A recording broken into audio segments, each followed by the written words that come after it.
हुजूर अलैहिस्सलाम का वक्त अखीर है, दुनिया से तशरीफ ले जा रहे हैं। जिब्राइल अमीन आ गए, आकर के अल्लाह का सलाम दिया, अल्लाह का पैगाम दिया।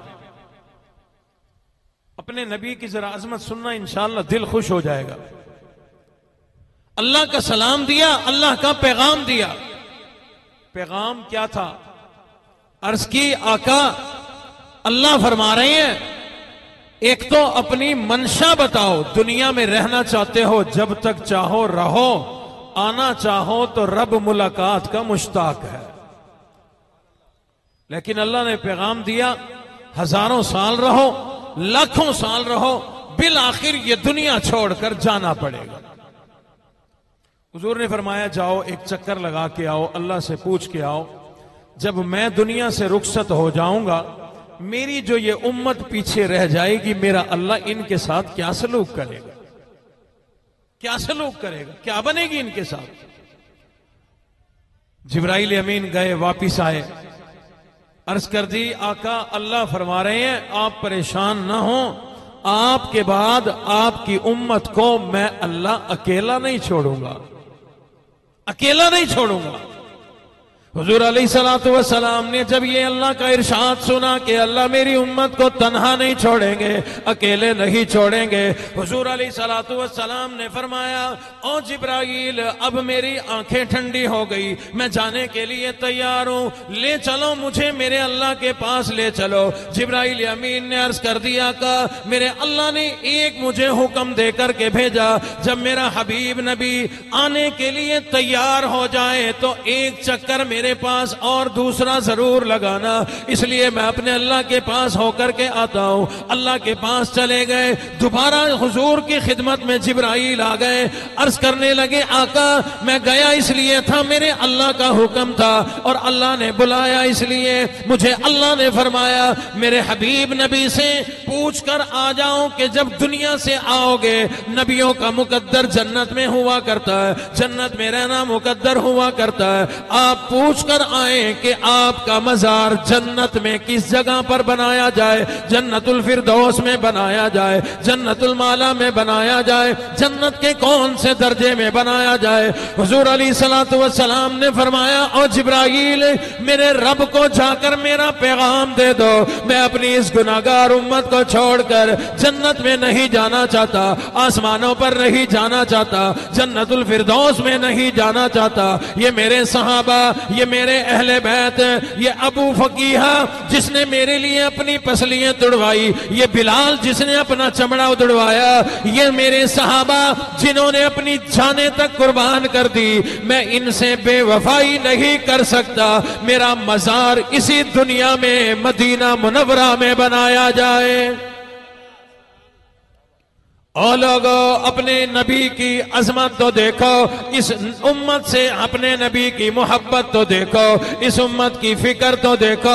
और लोगों, उनकी वफाएं देखो, अपनी जफाएं देखो। उन्होंने हमें तमाम जिंदगी में ना भुलाया, वक्त अखीर में ना भुलाया, जन्नत में जाते समय नहीं बुलाया। हुजूर अलैहिस्सलातु वस्सलाम ने फरमाया, और जिब्राइल जा, मेरे अल्लाह को मेरा ये पैगाम दे दो, जन्नत जब मुकद्दर होगी मैं जन्नत में आ जाऊंगा, कयामत के बाद आ जाऊंगा, लेकिन जब तक ये दुनिया है, मेरा मजार, मेरे आराम करने की जगह मदीना मुनव्वरा में बना दी जाए। कम अज कम जब मेरी इस उम्मत के लोगों को मैं नजर नहीं आऊंगा, कम अज कम मेरे मजार की जालियां देखकर आंखें ठंडी कर लिया करेंगे। मेरा अब तसव्वुर है, मैं तो वहां था नहीं, जिब्राइल ये पैगाम लेकर जब रब के पास गया होगा, मुरझाया हुआ गया होगा, चेहरा उतरा हुआ। अल्लाह ने फरमाया होगा, जिब्राइल खैर है, खैर है, खैरपुर टामे वाली तो ना चला गया में, तेरा चेहरा लथा हो, ये आख्या उसी ना, तुहारे तो कोई नहीं लथे, तुसा तो खुश हो। अल्लाह ने फरमाया, जिब्राइल क्या हुआ?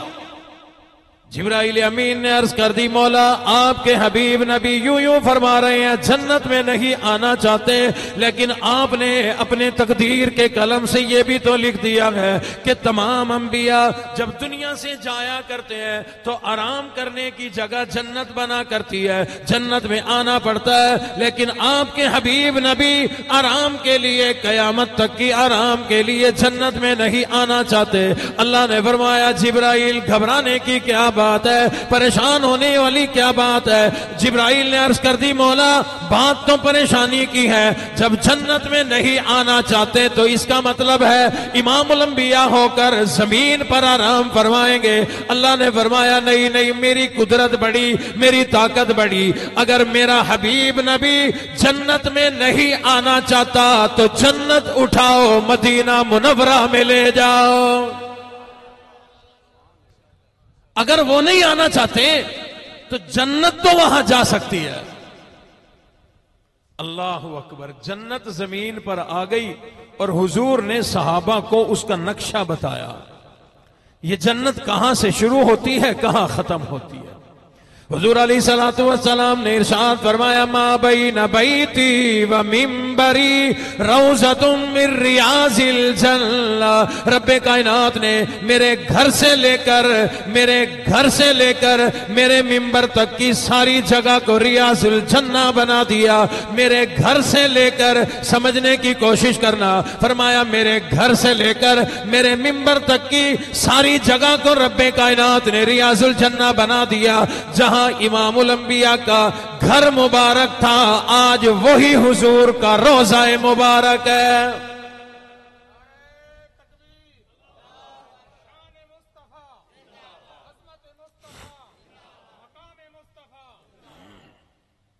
जहां उस दिन के बाद दिन गुजारे वो भी जगह जन्नत, जहां आज आराम फरमा है वो जगह भी जन्नत। और कुर्बान जाए नक्शा खींचो तो बड़ा मजा आता है। हुजूर के नीचे भी जन्नत, नीचे की जगह वही है। हुजूर ने फरमाया, मां बैना बैती, मेरे घर से लेकर जन्नत है वो जगह, तो नीचे की जगह भी जन्नत, सर मुबारक की तरफ भी जन्नत। हाजी कोई नहीं आया आयन। सर मुबारक की तरफ भी जन्नत, नीचे जन्नत कौन सी, रियाजुल जन्ना। सर मुबारक की तरफ रियाजुल जन्ना, वो भी जन्नत, नीचे भी जन्नत, सर मुबारक की तरफ भी जन्नत। कुर्बान जाए आका के कदमों में भी जन्नत। हुजूर जहां आराम फरमा है, आपके कदम मुबारक इस तरफ है। हाजी साहबान तो जानते हैं, कारी साहब देखी होगी वो जन्नत जो हुजूर के कदमों में है, उसका नाम बताएं हाजी साहब आप। हाँ जी, रियाजुल जन्नत तो सर की तरफ, जन्नतुल बकी। कुर्बान जाए हाफिज जी। हाफिज साहब अपनी अम्मा को लेकर के उम्रे के लिए गए थे, एक एक नक्शा इन्हें याद है। अल्लाह हाफिज साहब की उम्र दराज फरमाए और हमें यूं ही पूरे मुल्क का सफर कराते रहे। साकू रस्ते समाने दिन आप जागते रहने ना, सदुआ ना करूं तो भी क्या करूं। हुजूर के जिस्म अतहर के नीचे भी जन्नत, सर मुबारक की तरफ भी जन्नत, आका के तो कदमों में भी जन्नत है। और हुजूर अलैहि सलाम ने फरमाया, जो मेरे कदमों में दफन हो गया, मेरे कदमों में दफन हो गया, कल कयामत वाले दिन मैं उसकी सिफारिश जरूर फरमाऊंगा। देवाचा दुआ, अल्लाह करे खैरपुर टामे अली दा हिक हिक बंदा उठाई वन दफन थी। दिल्ली आदन चांदन भी इथाई दफन थियूं ताकि कोई याद ही ना करे सको। हुजूर अलैहिस्सलातु वस्सलाम ने इरशाद फरमाया, जो मेरे कदमों में दफन हो गया वो जन्नतुल बकी में दफन हो गया, उसका नाम ही जन्नत नहीं, अल्लाह ने वहां पर भी जन्नत उतारी है। इमामुल अंबिया के तो कदमों में भी जन्नत है। फरमाया, जो मेरे कदमों में आ जाए वो जन्नती बन जाया करता है। और कयामत वाले दिन उस आदमी की शिफात जरूर करूंगा जो जन्नतुल बकी में दफन होगा, जो मेरे कदमों में दफन होगा। और लोगों, अल्लाह रब्बुल इज्जत इज्जत ने जिब्राइल अमीन को फरमाया, अगर मेरे हबीब नबी जन्नत में नहीं आना चाहते तो जन्नत उठाओ जमीन पर ले जाओ। जन्नत तो जमीन पर जा सकती है। रब्बे कायनात ने उसी रियाजुल जन्ना, उसी जन्नत वाली जमीन के जहां जन्नत उतारी गई, उसी जगह से हमारी जगह को भी जोड़ दिया। हमारी पाकिस्तान की जगह भी उससे जुड़ी हुई है। तमाम आलम की जगह, तमाम जमीन उसी रियाजुल जन्ना से जुड़ी हुई है। रब्बे कायनात ने इस जोड़ की बरकत से, इस निस्बत की बरकत से हमारी तमाम की तमाम जमीन को बड़ी अजमत वाला बना दिया। जिस दिन रियाजुल जन्ना जमीन पर उतरी, इमामुल अंबिया की मोहब्बत में उतरी, उसी दिन अल्लाह ने यह भी अजमत अता फरमाई। हुजूर अलैहिस्सलाम ने इरशाद फरमाया, ओ लोगो, अल्लाह ने मेरी बरकत से रियाजुल जन्ना उतार दी और रियाजुल जन्ना से जोड़ की बरकत से अल्लाह ने सारी जमीन को अजमत अता फरमाई। और वो ये है, अल्लाह ने आज के बाद कयामत तक के लिए सारी जमीन को मस्जिद बना दिया। हमारी अगर नमाज रह जाए जमात से, असा वल क्या थे आने वाल कल परसों नहीं रह गई किसी वजह से मजबूरी में, तो मंडी में पढ़ो, आड़त में पढ़ो, पढ़नी जरूर है। अब इबादत तो होती है मस्जिद में, सजदा होता है मस्जिद में, आड़त में क्यों कर रहा है, मंडी में क्यों कर रहा है, दुकान में क्यों कर रहा है? तेरे घर वाले खवातीन घर में क्यों पढ़ रहे हैं नमाज?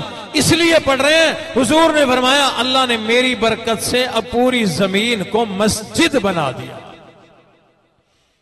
और अल्लाह रब्बुल इज्जत ने कितनी बड़ी अजमत अता फरमाई। हमारी इस जमीन को खैरपुर टामे वाली भी उसमें शामिल है, मेरा सोना मुल्तान भी उसमें शामिल है, पूरा पाकिस्तान उसमें शामिल है, तमाम सरजमीन उसमें शामिल है। रब्बे कायनात ने सारी जमीन को कितनी बड़ी अजमत अता फरमा दी। उलमा इकराम ने लिखा, किसी वक्त जमीन और आसमान का आपस में मुनाजरा हो गया। जमीन कहती मेरी अजमत ज्यादा, आसमान कहता मेरी अजमत ज्यादा। आसमान ने दलीलें दे दी, मेरे ऊपर चांद सूरज सितारे हैं, मैं बड़ी बुलंदियों वाला, मैं बड़ी शान वाला। जमीन ने अपनी अजमतों की दलीलें दे दी। शायर ने कलम उठाया, तर्जमानी कर दी, कहता है कि आसमां बोला कि मुझ पर चांद कैसा नूर वाला है। आसमां बोला कि मुझ पर चांद कैसा नूर वाला है। जमी बोली कि मुझ पर भी मोहम्मद कमली वाला है। आसमां बोला सितारों से मुज़य्यन मेरा सीना है। ज़मीं बोली कि मुझ पर भी मक्का और मदीना है। आसमां बोला कि मुझ पर साहिबे मेराज आया था। ज़मीं बोली कि तुझसे पहले मुझ पर कदम लगाया था। आसमां बोला कि मुझ पर लौहो कलम अर्शो उला होंगे। ज़मीं बोली कि मुझ पर भी शहीदे करबला होंगे। आसमां बोला कि मुझसे अब्र रहमत बरसता है। आसमां बोला कि मुझसे अब्र रहमत बरसता है। ज़मीं बोली कि तू भी तो रोज़ाए मोहम्मद को तरसता है। अल्लाह रब्बुल इज्जत ने तमाम ज़मीन को कितनी बड़ी अज़मत अता फरमा दी। और लोगों, इमामुल अंबिया की रियाजुल जन्ना की बरकत से ज़मीन को अज़मत मिल गई, मस्जिद नबवी को अज़मत मिल गई, मक्का मुकरमा को अज़मत मिल गई, अरब को अज़मत मिल गई। और लोगों, जिस चीज की भी निस्बत अल्लाह ने इमामुल अंबिया से कर दी, वो चीज बड़ी शान वाली बन गई। मैंने हुजूर का नाम तमाम बयान में 1-2 मर्तबा लिया होगा, वरना मैं बार बार कह रहा हूं काली कमली वाला। अब कपड़ा कोई सोने का तो नहीं था, वो जो कमली थी इमामुल अंबिया की, चांदी की तो नहीं थी, हीरे तो नहीं थे। शायद देखने वालों ने, देखने के एतबार से कह रहा हूं, देखने के एतबार से कि एक आम सा कपड़ा था, आम से उस जमाने का धागे का था, लेकिन वो कमली जब लगी ना इमामुल अंबिया के जिस्म से, अल्लाह ने उस कमली को भी कीमती बना दिया। हजरत एक अजीब सी बात कहूं, महसूस ना करे कोई भी, अपनी जबान इस तक कमली आधे क्या कुएं झल्ली बेवकूफ, यूं कहूं कि अगर कोई झल्ली कमली हमारे जैसे कमले झल्ले बेवकूफ जमाने के निकम्मों की अगर निस्बत इमामुल अंबिया से हो गई तो अल्लाह ने हमें भी कीमती बना दिया।